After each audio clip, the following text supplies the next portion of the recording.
चलता रहूंगा पथ पर, चलने में माहिर बन जाऊंगा, या तो मिलेगी मंजिल या अच्छा मुसाफिर कहलाऊंगा। नमस्कार, जय हिंद।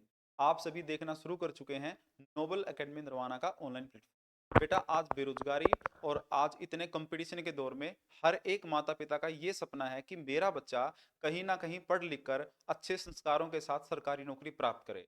अगर उनका बच्चा डिफेंस फोर्सेस के अंदर भारत माता की सेवा करने के लिए नौकरी ज्वाइन करता है, ये उनके लिए बहुत गौरवान्वित करने वाला विषय होता है। तो आज हम इस सक्सेस स्टोरी के अंदर, सफलता की इस कहानी में आज बात करेंगे नरवाना के अंदर एक सामान्य से परिवार में जन्म लेने वाले बच्चे मंजीत के बारे में। मंजीत, जिन्होंने +2 करने के तुरंत बाद ही नोबल एकेडमी नरवाना को ज्वाइन किया कोचिंग के लिए, और उन्होंने लगातार प्रयास किया और 6 परीक्षाओं को पास करने के बाद अंततः उनका फाइनल सिलेक्शन सीआरपीएफ के अंदर हो गया है। कौन सी परीक्षाएं उसने पास की, किन परीक्षाओं में वो किस कारण से रह गया था, उन सभी चीजों के ऊपर चर्चा करते हैं। फिलहाल आपकी जानकारी के लिए मैं बता देता हूं बेटा, तो सीआरपीएफ है, सेंट्रल रिजर्व पुलिस फोर्स, वो भारत के अर्धसैनिक बलों में से एक है, पैरामिलिट्री फोर्सेस में से एक है, जो भारत की आंतरिक सुरक्षा की चुनौतियों से लड़ने के लिए हमेशा तैयार रहती है। जो नक्सलवाद है या सेपरेटिस्ट हैं, इस प्रकार की घटनाओं को कंट्रोल करने के लिए सीआरपीएफ है। सीआरपीएफ एक ऐसी सेना है, चाहे वो हमारे अंतर्राष्ट्रीय बॉर्डर की बात हो, जैसे चाहे आपके देश के आंतरिक मुद्दों की बात हो, या फिर कोई दंगे की बात हो, या इलेक्शन की बात हो, हर जगह ड्यूटी देने के लिए तैयार है। तो इस सफलता की कहानी के अंदर बेटा आज चर्चा करेंगे नरवाना के लड़के मंजीत के बारे में, कि कैसे उसने नोबल एकेडमी नरवाना से कोचिंग करने के बाद सीआरपीएफ में अपना फाइनल सिलेक्शन किया है। तो बेटा एक बार जोरदार स्वागत कीजिए, और स्वागत आप जय हिंद के साथ कीजिए। और हम देखते हैं कि मंजीत नरवाना का जो लड़का अपने पास जो पढ़ता था, वो उनका सिलेक्शन सीआरपीएफ में हुआ है। तो मंजीत बेटा एक बार आइए, आपका बहुत बहुत स्वागत है, बहुत बहुत स्वागत है बेटा।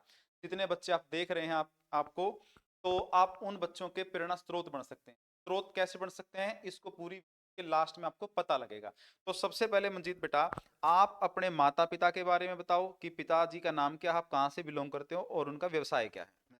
जीत है सर। मैं चोपड़ा पत्ती नरवाना का निवासी। मेरा पिताजी सुरेश कुमार है, मेरे पिता का नाम। तो कृषि।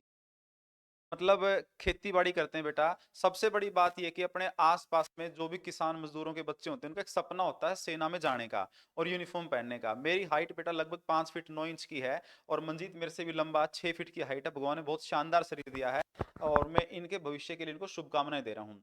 मंजीत, आपने नोबल एकेडमी नरवाना कब ज्वाइन किया, और उसके बाद आपका जो पहला जो रिएक्शन था ज्वाइन करने के बाद, आपका एक्सपीरियंस था वो कैसा रहा। मतलब मैंने 2020 में जब खुली थी, शुरू शुरू में ज्वाइन करी थी। शुरू में तो टाइम पास करने खातर आए थे जी। 12वीं करी थी। और इग्नू में बीए इग्नू तक करी थी ऑनलाइन, मतलब। तो जब तो टाइम पास करने खातर आए थे जी, क्लास लगने लग गए, लेकिन क्लास प्रॉपर लगाए करते जब भी टाइम पास करे करते। लेकिन जब नोट्स नाट्स बनाए जी, फिजिकल हो गई हरियाणा कमांडो की जी टाइम। हाँ जी। तो आप तब बात करी थी उस टाइम, भाई सिलेबस यू है जी, के करना के पढ़ना है, तो आपने बताया था जी। और पेपर की तैयारी बढ़िया हुई थी जी। हाँ जी। मैं एक बात बताना चाहूंगा बेटा, हरियाणवी में बात करेंगे। मंजीत हरियाणवी में बात करने में कंफर्टेबल है। जय हरियाणा, जय हरियाणवी, जय जवान जय किसान, सबने पता बेटा। हरियाणा में बात करेंगे, हरियाणवी भाषा में बात करेंगे। तो बेटा मंजीत ने जब ज्वाइनिंग करी थी आपने नोबल एकेडमी नरवाना में, वह 2020 में करी थी, क्योंकि नोबल एकेडमी नरवाना की जो स्थापना हुई थी, इसकी जो पहली क्लास थी वो 26 जनवरी 2020 को हुई थी। और मंजीत ने टाइम पास करने के लिए ज्वाइन करी थी। 12वीं पास करके इसको लगा कि चलो इतना बीए करांगे आप इग्नू यूनिवर्सिटी है, तो अपना टाइम पास का सूत्र अंदर होगा, अकेडमी में जाया वहां। लेकिन इसने अकेडमी का जो माहौल देखा, तो इसने लगातार सारी क्लास लगाने का निर्णय करा, और सारी क्लास लगा के प्रॉपर नोट्स तैयार करे। अच्छा बेटा, कौन सा सब्जेक्ट आपने पढ़ा यहाँ पे। सारे सब्जेक्ट पढ़ लिए, इंग्लिश को। हाँ जी, इंग्लिश को नहीं आएगा दीदी। करके भाई फिजिकल की तैयारी करी भाई, खड़ी फौज वगैरह में लगी। हाँ जी। मतलब एक चीज अपना डर रहता बेटा कि इंग्लिश से तो अक्सर अपना जो क्षेत्र का बच्चा है वो काफी डर है, क्योंकि इंग्लिश एक लैंग्वेज सब्जेक्ट है जिसमें एक्सेप्शनल चीजें बहुत सारी हैं। लेकिन फिर भी मैं बता दूं कि इंग्लिश का डर अगर आपको खत्म करना है, तो आप नोबल एकेडमी नरवाना की ऐप से कोर्स परचेज कर सकते हो, जहां पर बहुत ही आसान तरीके से इंग्लिश वहां पे पढ़ाई जाती है, और इस बात की जिम्मेवारी के साथ कि आपके पेपर में इंग्लिश में स्कोर बढ़िया होगा। अच्छा मंजीत, आज तक आपने बेटा कितने पेपर पास करे हैं। अगर फिजिकल। 6 पेपर पास करे हैं, 6 फिजिकल पास करें। अगर कोई बच्चा नु कि ना झूठ बोल रहा है, तो आपे उन बच्चों तक 6 के 6 पेपरां का प्रूफ देस कहाँ? हाँ देश का जी, मेरी इंस्टा आईडी पे जी मैंने सारे डाल रखे, फार्म भरने तो ले गए और फाइनल रिजल्ट तक डाल रखे। मतलब कि भाई देखो, आप इनकी इंस्टाग्राम आईडी पे ये चेक कर सको कि कितने पेपर पास करे। इससे एक मैसेज मिलेगा आपको कि अगर आप कोचिंग की तरफ जाओ हो, ऑनलाइन या ऑफलाइन, या नोबल एकेडमी को ज्वाइन करो हो, या आपके मन में भी सपना है कि नौकरी लेनी है और आप सोचो कि 2 महीने 3 महीने पढ़े और पढ़ने के तुरंत बाद नौकरी लगे, तो ये तो लगभग लाखों में से कोई एक ऐसा शख्स हो उसका जो ऐसा कर सकता है। लेकिन लगभग हर से किसी की बात नहीं। आपको अगर सफलता चाहिए है बेटा, तो सफलता प्राप्त करने के लिए आपने दिहाड़े भरने पड़ेंगे, मेहनत करनी पड़ेगी, आपके अंदर पेशेंस होना चाहिए, धैर्य होना चाहिए, और आप लगातार तैयारी करोगे तब जाकर सिलेक्शन होगा आपका। 2020 में बच्चे ने एडमिशन लिया था, 2025 आएगा, 25 में जाकर इनका फाइनल सिलेक्शन हुआ बेटा। अच्छा, पहला पेपर कौन सा पास करा? हरियाणा कमांडो का था जी। हरियाणा, हरियाणा कमांडो का पहला पेपर पास करा भाई। सिलेक्शन ना होने का कारण क्या है? मतलब उस टाइम ईडब्ल्यूएस का नया ऑप्शन आया था जी, तो ईडब्ल्यूएस में पोस्ट कम थी और जर्नल में ज़्यादा थी, सोचा हुआ है जर्नल में भर देंगे, लेकिन ईडब्ल्यूएस की लिस्ट कम थी जी और जर्नल में नाम आया कौन जी। मेरे 75.6 नंबर थे जी, जर्नल की थी 76 और ईडब्ल्यूएस की 72 जी। एक चीज और बताना चाहूंगा बेटा।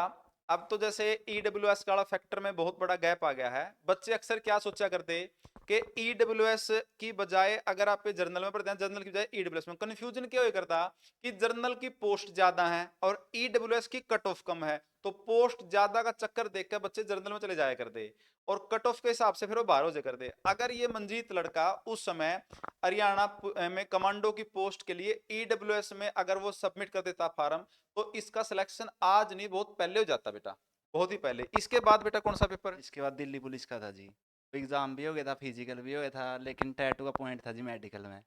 हाँ जी, और जिस डॉक्टर ने मेडिकल में फिट कराया जी सीआरपीएफ में, उसे ना पास कराया जी, मैंने लेजर करवा लिया था जी। देखो, अब एक बात समझ नहीं आपने बेटा कि बहुत सारे बच्चे जो है ना आजकल थोड़ा सा जिम का क्रेज है, थोड़ा सा बॉडी बॉडी तैयार करने का क्रेज है, और थोड़ा सा अगर उनका शरीर ग्रो कर रहा है ना, तो टैटू वैटू लगाने का भी थोड़ा सा एक फैशन ट्रेंड बन गया बेटा। अगर कोई बच्चा ऐसी गलती कर रहा है, तो पहली बात तो उस टैटू को रिमूव करवाओ एक प्रोफेशनल डॉक्टर से, जो कॉस्मोलॉजिस्ट होगा बेटा। लेजर तकनीक से उसको रिमूव किया जा सके, वैसे मत उसको करियो। अगर कोई करवाने की सोच रहा तो उसको अभी रोक देना, क्योंकि इससे आप डिस्क्वालीफाई हो जाओगे बेटा। क्योंकि दिल्ली पुलिस में इनका सिलेक्शन सिर्फ इसी कारण से रुक गया क्योंकि इनके शरीर के ऊपर टैटू था, और जिस डॉक्टर ने इनको वहां से रिमूव किया या वहां से बाहर निकाला, तो उसी डॉक्टर ने वहां पर फिट कर दिया, क्योंकि लेजर तकनीक से उसने टैटू को क्या कर दिया, रिमूव करवा दिया। अब आप एक बात समझोगे, आपको उसका दिमाग में एक प्रश्न आ रहा हो कि जी यहाँ पे है ना, अब जो सीआरपीएफ का डॉक्टर ने जो दिल्ली पुलिस में उनका जो मेडिकल दिया था, अब दिल्ली पुलिस में सीआरपीएफ के डॉक्टर का क्या काम है? मैं आपको एक चीज बता देता हूँ, मैं खुद बता देता हूँ एक बार। बेटा, दिल्ली पुलिस की जितनी फास्ट वैकेंसी लास्ट हुई है ना, जिंदगी में कदे भी नहीं हुई। क्यों नहीं हुई? पेपर का रिजल्ट आया, फिजिकल की तैयारी करने का टाइम ही नहीं दिया, तुरंत बाद फिजिकल, और फिजिकल के तुरंत बाद बोले भाई क्या करो, मेडिकल लो। अब मेडिकल वहां के डॉक्टर से पूछा गया कि आपने इतने बच्चों का 10,000 के लगभग बच्चों का मेडिकल लेना था, तो उन्होंने हाथ खड़े कर दिए, इतना जल्दी नहीं हो सकता। तो चूंकि उस समय इलेक्शन सर पे आने वाले थे, सरकार को यह था कि जल्द से जल्द भर्ती पूरी की जाए, तो उन्होंने पैरामिलिट्री फोर्सेस के डॉक्टर बुलाए, बीएसएफ के, सीआरपीएफ के, आईटीबीपी के, एसएसबी के, इनके सीआईएसएफ के। तो सीआरपीएफ के जिस डॉक्टर ने इनको टैटू के कारण वहां पर रिमूव करा था, उसी डॉक्टर ने इनको सीआरपीएफ में क्या कर दिया बेटा, सिलेक्ट कर दिया, क्योंकि टैटू के कारण जो वहां पर डिस्क्वालीफाई हो गए थे, अब वो टैटू उन्होंने क्या कर दिया, रिमूव। ये बात यही है हाँ ना? जी, मतलब 13 तारीख का फिजिकल था जी दिल्ली पुलिस का, 13 जनवरी का, हाँ। 16 तक मेडिकल हो गई जी शुरू। और मेडिकल तो पूरे भी को नहीं हुए थे जी, उससे पहले रिजल्ट आ गया था। मतलब माँ मोड़ा 8-9 दिन रखे थे जी अंदर सीआरपीएफ का कैंप में जाड़ोदा, हाँ। तो उससे पहला ही रिजल्ट गेट दिया था, लेकिन टैटू का पॉइंट था उसकी वजह से डिस्क्वालीफाई कर। यानी एक हरियाणा पुलिस में कमांडो के बाद दूसरा पेपर बेटा इन्होंने पास किया, वो था इसमें दिल्ली पुलिस कांस्टेबल का। तीसरा पेपर बेटा? आईटीबीपी का था जी, हेड कांस्टेबल मिनिस्ट्रियल का जी। हाँ जी, उसका एग्जाम हो गया था, लेकिन टाइपिंग होनी आ रही टाइपिंग। थी जी। बेटा, एक और पैरामिलिट्री फोर्स अपने पास है जिनको बर्फ के योद्धा कहा जाता है, Indian Tibetan border police, ITBP. जो हाई एल्टीट्यूड में डिप्लॉयड किए जाते हैं और तिब्बत बॉर्डर से भारतीय सरहदों की सुरक्षा करते हैं। और आईटीबीपी में एक हेड कांस्टेबल के रैंक के लिए वैकेंसी होती है बेटा, जिसको आप लोग हेड कांस्टेबल मिनिस्ट्रियल या मिनिस्ट्रियल हवलदार के नाम से भी जानते हैं। हालांकि हवलदार रैंक हेड कांस्टेबल से बड़ा होता है, लेकिन बोल देते हैं उसको मिनिस्ट्रियल हवलदार। जिसके अंदर बेटा क्या होता है कि शुरुआत में आपका फिजिकल होता है, मेजरमेंट होता है हाइट शरीर वेट का। उसके बाद आपका जो है वो पेपर होता है, पेपर के जस्ट बाद आपका टाइपिंग टेस्ट होता है। टाइपिंग टेस्ट में बेटा आपका, अगर आप इंग्लिश की टाइपिंग करते हो तो 35 वर्ड पर मिनट की स्पीड आपकी रिक्वायर्ड है। अगर हिंदी की टाइपिंग करते हो तो 30 वर्ड पर मिनट की आपकी स्पीड रिक्वायर्ड है। अगर आप टाइपिंग के कारण कहीं पर डिस्क्वालीफाई हो रहे हो और आपको इच्छा है कि टाइपिंग करके ही हमें सिलेक्शन लेना और किसी इसी भर्ती में जाना है जहां पर टाइपिंग की नीड है और हमें एज ए क्लैरिकल के लिए जैसे तैयारी करनी है, तो नोबल एकेडमी नरवाना की ऊपर 3rd फ्लोर की ब्रांच में जो कंप्यूटर लैब है वहां 35 दिन में गारंटीड आपको टाइपिंग सिखाई जाती है। आपकी स्पीड 45 प्लस की रहेगी 35 दिन के अंदर। जितनी प्रैक्टिस, जिस समय आपको बुलाया जाएगा आपको तय समय पर आना होगा। अगर आपकी स्पीड नहीं होती है तो बेटा आपकी पूरी फीस रिफंड भी की जाएगी।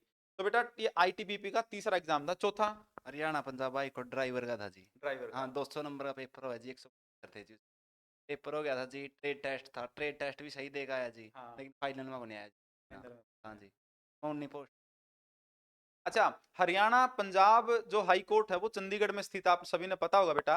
और वहां पर ड्राइवर की पोस्ट के लिए वैकेंसी आई थी और ड्राइवर की पोस्ट में जब इन्होंने पेपर दिया तो 200 में से 175 का स्कोर था और इन्होंने ट्रेड टेस्ट भी दिया और 19 पोस्ट थी। चूंकि कंपटीशन काफी टफ था इसलिए वहां पर फाइनल में इनका नाम नहीं आया। तो ये चौथी पोस्ट थी। पांचवी 5वीं थी एमईएस ड्राइवर की जी।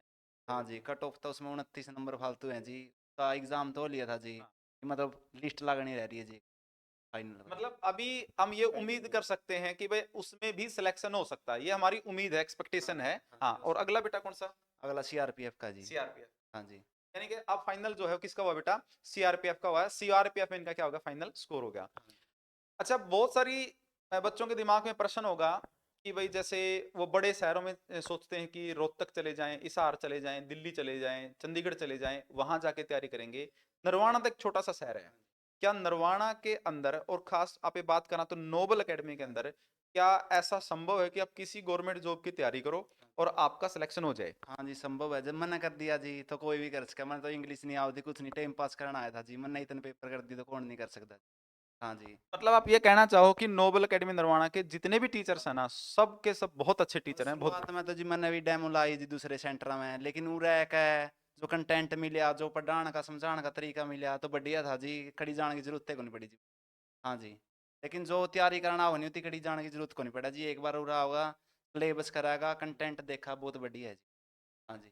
आज भी आपके पास वो नोट्स उपलब्ध होंगे जो आपने यहाँ टीचर्स ने पढ़ाए थे और आपने पढ़ रखे हैं। हाँ जी, पढ़ रखे हैं जी। मैंने बार बार रिपीट करे हुए हैं जी। फालतू किताब कौन लेगा जी। बहुत सारे लोग क्या करेंगे, दिखावा करने खातर बहुत सारी किताब ले आऊंगे, लेकिन पढ़ी कौन जानती जी मैं। जो कंटेंट एक बार पढ़ लिया पाना है वही पढ़िया जाओ जी। दोबारा दोबारा वही रिपीट किया जी मैंने। हाँ, एक बढ़िया मैसेज और है बेटा। बहुत सारे बच्चे क्या करते हैं, अक्सर बहुत सारे सोर्स कलेक्ट कर ले हैं कि भाई हरियाणा जीके की 3 किताब इकट्ठी कर रखी हैं, नेशनल जीके की 3 किताब कर रखी हैं, मैथ की 2 हैं, इंग्लिश की 1 है, साइंस की भी 2-3 है, करंट अफेयर की भी मतलब इतने सारे सोर्स इकट्ठा कर लेंगे, लेकिन पढ़ेंगे को नहीं उसने। मैं ये कहूँ कि एक किताब ना 5-6 बार पढ़ दो, वो एक किताब आपका बहुत अच्छा रिजल्ट दे देगी, जो मंजीत ने करा है। और दूसरा, आप जब नोबल एकेडमी में आओगे एक बार बिलीव करके बेटा, क्लासरूम में बैठना। ऑनलाइन लेना चाहो तो ऑनलाइन भी आपके पास जो एप्लीकेशन के माध्यम से क्लास आपको मिल जाएगी। ऑफलाइन आपके लिए और भी द बेस्ट है आपके पास। तो आपको दूसरी बात बेटा, जब आप नोबल एकेडमी नरवाना में एडमिशन लोगे किसी भी कंपटीशन एग्जाम की, आपको सारे के सारे नोट्स जो है हैंड रिटन टीचर्स के द्वारा फ्री में प्रोवाइड करवाए जाएंगे। इसको हमने अब अपग्रेड कर दिया है, पहले हम नोट्स प्रोवाइड नहीं करवाते थे क्योंकि अब समय का जो समय की जो थोड़ी सी डिमांड है, तो हम नोट्स भी उपलब्ध करवा रहे हैं बेटा, और अब फ्री में आप उसको ले सकते हैं। अच्छा मंजीत, बच्चों के मन में एक प्रश्न होगा कि बहुत सारे बच्चे आपके जैसे तैयारी कर रहे होंगे, जैसे आपका सिलेक्शन हो चुका है और उनका सिलेक्शन नहीं हुआ होगा, जो वीडियो को देख रहे होंगे या अभी तैयारी करने की सोच रहे होंगे। तो बच्चे ये सोचते होंगे कि जी हर रोज उनको ये लगेगा कि ना अब तो तैयारी छोड़ दिया, मेरे बस की बात नहीं है, मेरे से नहीं होगा, और मेरे तो बढ़िया बढ़िया बहुत धुरंधर बच्चे बैठे हैं। क्या अपने मन में बात आई करती? बहुत बार आएगा जी, लेकिन जी धैर्य रखना पड़ा इस फील्ड में आने से पहले। धैर्य रखना पड़ा, सबसे बड़ी बात यह है कि भाई कितना भी टाइम लग सके जी। मेरा कल यह बात बीती है, बहुत बार मतलब इस सिचुएशन पे आके डाउन होया जी, जिस पे बस लग के गया था। बिल्कुल फाइनल लिस्ट में रहे हूँ जी, बहुत बार रहे हूँ जी। तो बेटा सबसे बड़ी बात यह है कि आपने धैर्य रखना पड़ेगा। आपकी तैयारी हो सकता है कि 6 महीने में पूरी हो जाए, हो सकता है कि आपकी तैयारी को 1 साल, 2 साल, ढाई साल भी लग जाएँ। जब तक आप इस फील्ड में डट रहे हो ना, तब तक आप लोग सफलता के करीब जाते रहोगे और जैसे ही आपने यहाँ से आप स्किप कर गए, तो सफलता आपसे बहुत दूर चली जाएगी। आपने वो सुना होगा कि आप अगर कोशिश करो उड़ने की, उड़ ना सको तो कम से कम दौड़ो, दौड़ ना सको तो कम से कम चलो, चल ना सको तो कम से कम रेंगो तो एक बार, मतलब रुकना नहीं है। आज आप 8 घंटे पढ़ रहे हो, ऐसा नहीं कि अगले 3 दिन तक पढ़ो ही ना। तो 8 घंटे से 6 तक तो आ सको हो आप। 8 घंटे से आधे घंटे पे आके खत्म ना करो। मतलब धैर्य बना के रखना पड़ेगा, पेशेंस करना पड़ेगा, रेगुलरिटी, कंटिन्यूटी आपने बना के रखनी पड़ेगी। अच्छा, बेटा जब आप निराश हो तो आप ही नहीं, साथ में मम्मी-पापा, माता-पिता भी हाँ जी। निराश हुए हैं। तो ऐसा कोई वाक्य आपकी लाइफ में कि जब मम्मी पापा भी टूट गए हो, आप भी, और ऐसा कोई चीज जिसको आपने याद करके बड़ी मोटिवेशन मिली हो?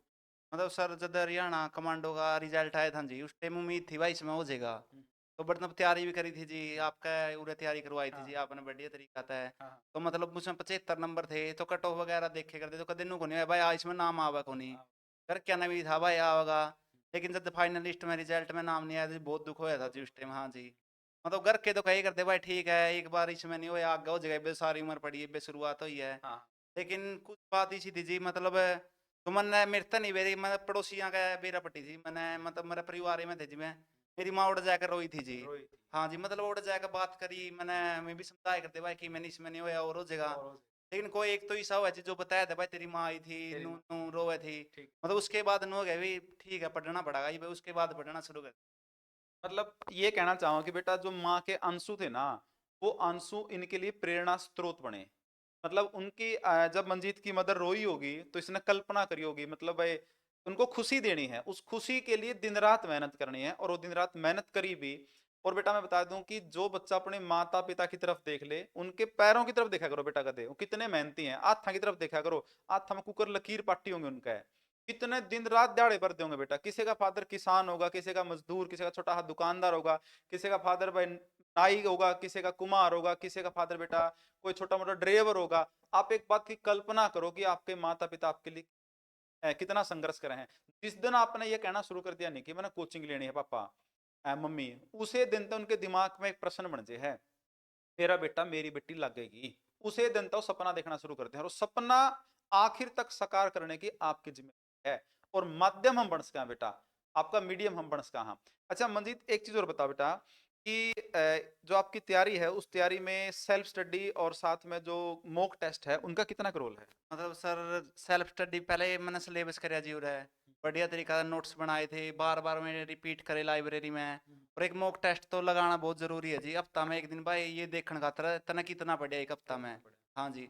सबसे जरूरी मॉक टेस्ट यही है कि भाई तना कितना पढ़िया कि तरह आवे कि चीज वीक है। इस वजह से मॉक टेस्ट बहुत जरूरी है जी। बहुत जरूरी। अच्छा, अगर कोई बच्चा ये कहे कि भाई मतलब मेरे को तो ना बाहर जाके तैयारी करनी है, नरवाना में इतने बढ़िया सेंटर नहीं है, और नोबल में तो तैयारी मैं देखूं, अगर कोई बच्चा नोबल में आके तैयारी करना चाहे तो उसने आप कॉन्फिडेंसली कह देंगे कि बेटा आपका सिलेक्शन होगा? कैश का सर, क्योंकि यहाँ का कंटेंट और समझाने का तरीका बहुत अलग है जी।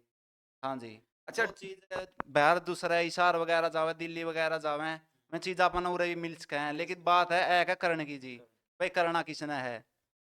एक बड़ी बात की है बेटा, अपनी एकेडमी के अंदर डिसिप्लिन सबसे ऊपर हुआ है।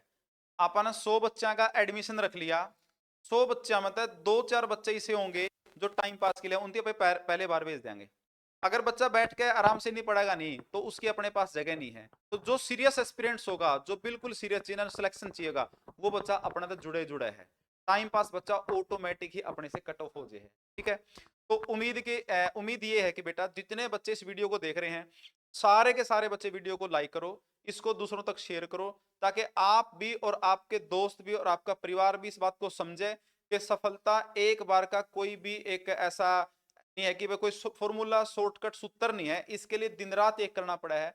हर रोज बच्चा टूटा है, हर रोज उठा है, हर रोज निराश हुआ है, हर रोज आशा बंधा है, हर रोज वो सोचे कि आज छोड़ दूं बस मेरे बस की बात नहीं। लेकिन अगर लगातार इस पथ पर आगे बढ़ता जाओगा तो आखिरी कदम पर आप ही हाँ मिलनी जी। है। टाइम पे मैंने छोड़ दी थी 7-8 बधाई महीने दी जी। जाए। हाँ हाँ। जी। फिर सीटी हो गया था जी, हाँ वो क्वालिफाई तो हो गया था, लेकिन उस टाइम स्कोर कौन था स्कोर जी। अच्छा हाँ नहीं जी, हो पाया। मतलब ग्रुप डी में भी 71 नंबर थे जी। 71 हाँ, फिर पढ़ने का उस पर अच्छा रूटीन बन गया था जी, क्योंकि एक बार जब निराशा मिल गई थी जी, मतलब फिर दोबारा घर खानी देखना पड़ा। देखना फिर तो एक बार दुख होए पाछा जी, फिर तो रह गए, कोई निभाए आगे हो जाएगा, आगे हो जाए, फिर तो खुद ही ना कॉन्फिडेंस हो गया जी। हाँ जी। तो बेटा ये थी मंजीत की सफलता की कहानी। ऐसे हमारे पास कई सारे मंजीत हैं, बहुत सारे बच्चे हैं जो ग्राम सीयू में, पटवारी में, हरियाणा पुलिस कांस्टेबल में, एएलएम में, स्टाफ नर्स में सिलेक्शन हुआ है। समय समय पर आप लोगों को उनको भी रूबरू करवाएंगे, क्योंकि बच्चे ज्वाइन कर चुके हैं, कोई ट्रेनिंग पर जा चुका है, किसी का कुछ चल रहा है, कोई डिपार्टमेंट ले रहा है, तो सबकी सफलता की कहानी आप तक पहुंचेगी नोबल एकेडमी नरवाना की जुबानी। मिलते हैं जल्दी बेटा एक नई सफलता की कहानी के साथ। तब तक अपनी तैयारी को और ज्यादा मजबूत कीजिए और आपके जो डाउट्स हैं और ज्यादा उनको अच्छे तरीके से टैकल कीजिए। जो भी आप हेल्प चाहते हैं नोबल एकेडमी नरवाना से, वो सारी चीजें आपको नोबल एकेडमी नरवाना प्रोवाइड करवाएगी। अगर कोई बच्चा 11वीं 12वीं के साथ एनडीए की तैयारी करना चाहता है, तो यहाँ पर बिल्कुल नए बैचेस स्टार्ट है बेटा। स्कूलिंग की जिम्मेवारी, एडमिशन की जिम्मेवारी, प्रैक्टिकल की, असाइनमेंट की और फाइनल बोर्ड के एग्जाम और डीएमसी लेके आने तक की जिम्मेवारी भी नोबल एकेडमी की होगी। और यहाँ पर HSSC, SSC, railway, Delhi police, Chandigarh police जैसी डिफरेंट काइंड्स ऑफ जो एग्जाम्स है कंपटीशन के, सबकी तैयारियां बहुत शानदार तरीके से की जाती है, करवाई जाती है। और एक बहुत अनुभवी टीम आपको यहाँ पर मिलेगी, रोज के सामने आप रूबरू होंगे। तो मिलते हैं बेटा नई एक सफलता की कहानी के साथ। तब तक अपनी तैयारी को जारी रखिए और कमेंट में जय हिंद, जय जवान, जय किसान जरूर लिखिए बेटा। जय हिंद।